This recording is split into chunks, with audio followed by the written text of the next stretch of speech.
Sumaya from France.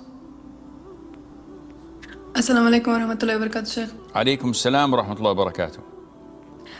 So given the fact that the nights are very short in France, so it has been a few days that I miss my Fajr Salah, of course unintentionally, and I used to even pray Qiyam al-Layl, but during the recent days I'm not able to even wake up for my Fajr. And then during the day I question myself, like what wrong I have done during the day, what sin I have committed, that Allah was displeased with me and I was not even invited to offer Tahjjiud or Qiyam al-Layl. So which means should I use so I will not miss even one Fajr prayer in my life? This is what that really make me more. Sumaya, when do you go to bed?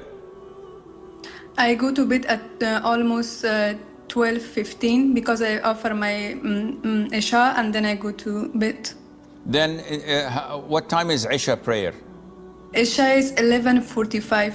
Okay, in this case, if this is happening frequently and you're unable to wake up for Fajr, Alhamdulillah, you have the permission and concession to combine Isha with Maghrib. So you pray Maghrib like 9:30, for example, and then afterwards you pray 4 rak'ah Isha and you go straight to bed.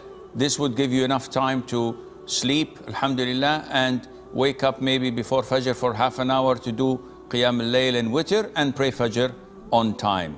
Make sure that you try your level best to fill up your stomach with water before going to bed, so that might help you to wake up, inshallah.